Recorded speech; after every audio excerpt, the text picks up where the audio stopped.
সকলের চরণে প্রণাম। ঠাকুর পরিবারের সকলকে আমার শতকোটি প্রণাম। উপস্থিত সকলকে আমার জয় গুরু। আজকে আমরা মাতৃ সম্মেলন করছি অনেকদিন পরে।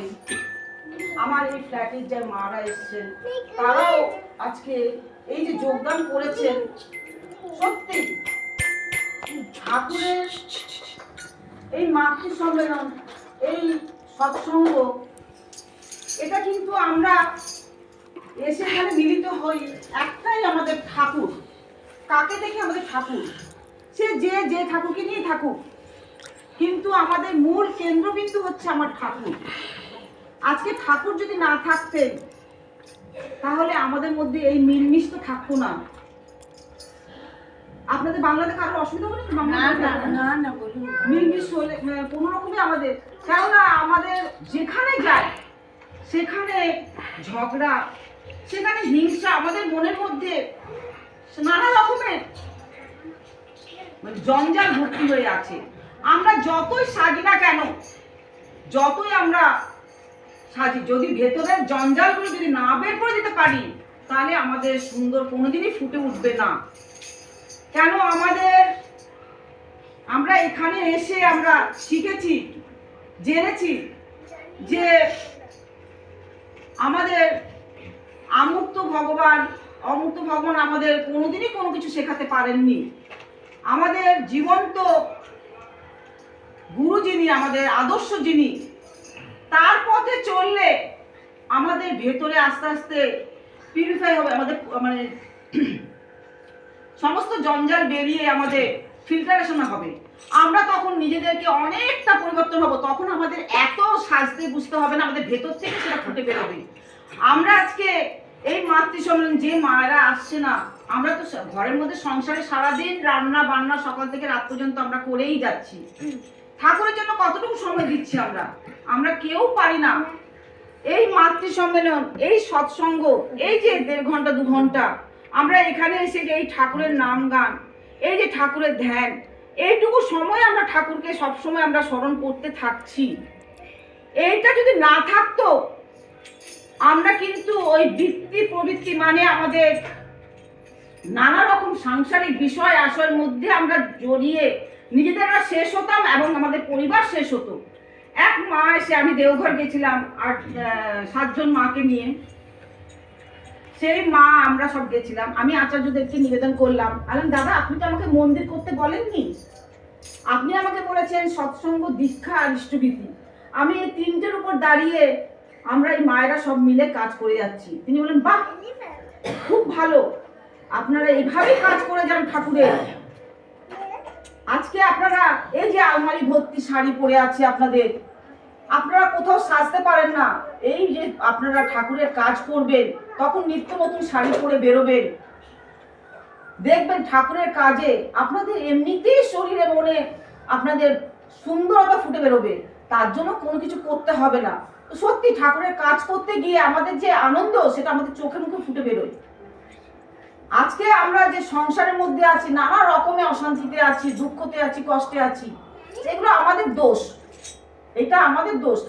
আমরা যদি আজকে ঠাকুরের পথে চলে সত্যিকারে, তিনি যেটা বলে গেছেন, আজকে বড় মা আমাদের ঠাকুর যা বলেছেন সেগুলোকে অক্ষরে অক্ষরে পালন করেছেন। তাই আজকে বড় মা, জগৎ জননী বড় মা, বিশ্ব জগৎ জননী বড় মা, আজকে আমরা কেন হয়ে উঠতে পারছি না? কেন আমরা তার প্রতিটা কথা অক্ষরে অক্ষরে পালন করছি না? কিছুটা করছি, কিছুটা করছি না। তার যদি কথা সত্যিকারে অক্ষরে অক্ষরে আমরা পালন করি, আমরা একটা সত্যিকারে আদর্শ মা হব। জগৎজননী মা না হই, কিন্তু আদর্শ মা হতে পারবো। আদর্শ মা হতে গেলে সত্যিকারে নিজের ছেলে মেয়েদের ঠাকুরের পথে যে সংস্কারগুলো আছে সেগুলো আমাদের শেখাতে হবে। আমরা শুধু ঠাকুর ধরলাম, ছেলে মেয়েদের কিছুই শেখালাম না। ছেলে মেয়েরা ছেলে মেয়েদের ঠাকুরের পথে চলাতে হয়, গুরুর পথে চলাতে হয়। তখন ছেলে মেয়ে একটা আদর্শ ছেলে হবে, আদর্শ মেয়ে হবে। তখন আপনাকে দেখতে হবে না, আমাদের দেখতে হবে না যে আমার ছেলে মেয়ে বিপথে চলে যাচ্ছে, খারাপ পথে চলে যাচ্ছে, হবে না। কেন? আমি তাকে আদর্শ ধরিয়ে দিয়েছি, তার পথে সে চলছে, তা আমি নিশ্চিন্ত। সেজন্য আমি প্রত্যেক মাকে বলছি, আপনারা যখনই আমার ফ্ল্যাটের মাদেরও বলছি সবাইকে, যখন আমি আপনাদের মাতৃ সম্মেলন সবসময় আসুন, আপনারাও কিছু বলুন, কেননা সত্যি সবার কাছ থেকে সব কিছু জানা যায়। আজকে একটু একটু শিখতে শিখতে নিজেদের অনেক পরিবর্তন করা যায়। এই মনের পরিবর্তন হলে, শরীরের পরিবর্তন হলে আমাদের সমস্ত সত্যি সমাজ নষ্ট হয়ে গেছে, পরিবেশ নষ্ট হয়ে গেছে। এর জন্য দায়ী আমরা মারা দায়ী। কেন আমরা ছেলে মেয়েদের সেভাবে আমরা শেখাই না, সেই পথে আমরা চলাই না। এই ঠাকুরের পথে চল, ঠাকুর যেরকম বলেছে। আজকে আমার ঠাকুর, আমি কোনো অমূর্ত ভগবানকে নিজের জীবনে গ্রহণ করবো না, একটাই কারণ, আমি আজকে যদি কাদায় পড়ি, তিনি আমাকে বলতে পারবেন না যে কাদা থেকে কিভাবে উঠতে হবে। আজকে যদি আমি জলে নামি, তিনি বলতে পারবেন না যে আমি কিভাবে। কে বলতে পারবেন না? মানে অমূর্ত ভগবানটা কে? অমূর্ত ভগবান হচ্ছে মানে যে ভগবানকে দেখা যায় না। হ্যাঁ, দেখা যায় না। যেমন ধরো আমাদের জীবন্ত ভগবান হচ্ছেন ৮ রূপে এসেছেন, রাম, কৃষ্ণ, বুদ্ধ, যিশু, হযরত মোহাম্মদ, চৈতন্য মহাপ্রভু, রামকৃষ্ণ, আর হচ্ছেন আমাদের স্বয়ং ঠাকুর অনুকূল চন্দ্র সর্বশ্রেষ্ঠ। তা আজকে অমূর্ত ভগবান হচ্ছে যেটা আমরা ধরুন আমরা একটা পাথরের শিব, এগুলো তো কোনো কিছু অস্তিত্ব নেই। আজকে তাকে আমরা পুজো করছি, ভাবছি, কিন্তু সত্যি আমরা বিশ্বাসের উপরও করি, কিন্তু আমাদের বিশ্বাসটা রাখা উচিত সত্যিকারে। আজকে যদি আমি ধরো একটা কোনো অলৌকিক কাজে যাই, সে যদি আমাকে বললো এই ছুমন্তর একটা আংটি পরিয়ে দিল, আমার আংটিতে একটা কাজ হলো। আবার কোনো সময় যখন আংটির যে জ্যোতিষ এসে থাকলো না, তখন আমি কি করব? কিন্তু আমার ঠাকুর বলেছে তুমি জলে যখন নামছো তোমাকে সাঁতার কেটে তোমাকে উঠতে হবে, আর যদি কাদায় পড়ো সেখান থেকে তোমার কিভাবে উঠতে হবে সেটাও তিনি বলে দিয়েছেন।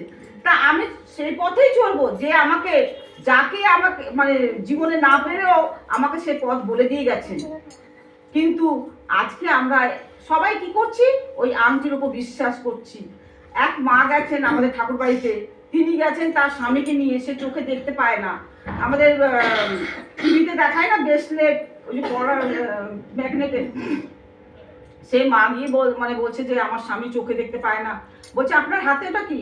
বলছে ওই যে টিভিতে দেখায় না ম্যাগনেটের ও। তো বলছে কেন আপনার? বলছে না ঠাকুর আপনি আমার ঠাকুর। বলছে না, আমাকে ঠাকুর বলবেন না, আমি আপনাদের মতনই একটা মানুষ, এই ম্যাগনেট আপনাকে ঠিক করে দিতে পারছে না ঠাকুর। তো বলছে যে দেখুন আমি কিন্তু শনি, রাহু, কেতু, আমি কাউকে আমি বিশ্বাস করি না, কেননা আমি জানি তারা কেউ না, তারা একটা গ্রহ। মানে কি? গ্রহ দোষ হচ্ছে আমাদের, কোনটা আমরা গ্রহণ করবো নিজের জীবনে, ভালোটা গ্রহণ করবো না মন্দটা গ্রহণ করবো। মন্দ গ্রহণ করলে তখন আমার সেটা খারাপই হবে, আর ভালোটা গ্রহণ করলে সেটা আমরা ভালোর দিকেই যাব। তা আমরা যখন ভালো মানুষকে ধরেছি, আমরা ভালো জিনিসটাই গ্রহণ করব, তাহলে আমাদের তো কোনোদিন গ্রহ দোষ হবে না। কেন? গ্রহের বিগ্রহ হচ্ছেন তিনি আমাদের সর্বপথে সর্বদিকে রক্ষা করে। তার একটা ছোট উদাহরণ দিচ্ছি। আমি দেওঘর যাচ্ছিলাম, আমাদের ফ্যামিলি সব দেওঘর যাচ্ছিলাম। দেওঘর যাওয়ার সময় আমরা জানতাম না যে 21শে জুলাই হচ্ছে শহীদ দিবস, মানে সেদিন মমতার মিছিল বেরোয়। তা আমরা গেছি, আমাদের রাস্তার মধ্যে নানা রকমের, আমি খুব শর্টে বলছি, খুব মানে বাধা বিঘ্ন এসছে। তা আমরা যখন গিয়ে ওখানে মৌলালি আছে, ওটা কি বলে একবার, জোড়া গির্জা মৌলালি, ওটাকে কি বলে? মৌলালি জোড়া। ওখানে গেছি আমরা, ওখানে গিয়ে আমাদের গাড়ি সব দাঁড়িয়ে গেছে। আমরা একটা ট্যাক্সি ভাড়া করে গেছি, ওখানে আমরা গাড়ি দাঁড়িয়ে গেছে, আর আমাদের ট্রেন হচ্ছে ওই 2টোর সময় মনে হয়। তো ওখানে আমাদের আর গাড়ি এগোচ্ছেই না, বলছে যে আজকে তো মিছিল যাবে না। তখন আমি দেখছি দাদা বলছেন যে নাম করো, খুব ঠাকুরের নাম করো। আমার ফ্যামিলি সব নাম করছি। তো দূর থেকে দেখতে পাচ্ছি একজন মুসলমান সাদা মাথায় টুপি আর পাঠান ড্রেস পরে দৌড়াতে আসছে, এসে আমাদের গাড়িটাকে এসে এমনি ধাক্কা মারছে, কাহা যায়নি। দাদাও ভয় পেয়ে গেছি, আমরাও ভয় পেয়ে গেছি, যে কি বলবো। ড্রাইভারকে বলছে কাহা যায়নি, বলিয়ে না কাহা যায়নি। আর আমাদের গাড়িটাকে প্রচুর গাড়ি দাঁড়িয়ে আছে, কারণ সব গাড়ি ওখানে গিয়ে সব দাঁড়িয়ে সব।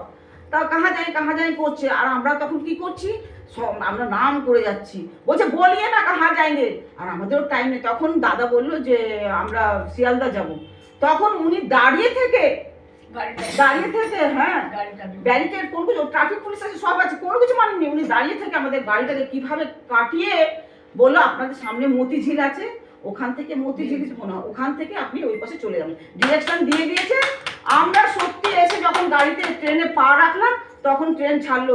সত্যিকারে আমি ভাবলাম যে ঠাকুর তুমি সত্যি আছো, আপনার তোমার নাম করলে যে আমরা সত্যিকারে জীবন্ত একজন মানুষকে আমরা জানি না দৌড়াতে দৌড়াতে আসছে, এসে আমাদের গাড়িটাকে ধাক্কা মারছে, কেননা আমাদের জানি আমরা দেওঘর যাচ্ছি। সেই মুহূর্তে আমার তখন মনে হলো যে সত্যি তার নাম করলে পার পাওয়া যায়। যেমন হাতে পাখা নিয়ে বসে থাকলে কোনোদিন হাওয়া পাবে না, তার জন্য হাত নাড়তে হবে, সেরকম ঠাকুরের নাম করলে তিনি দেখা দেন, তিনি দর্শন দেন, তিনি সবকিছু বিপদ থেকে রক্ষা করেন। জয় গুরু।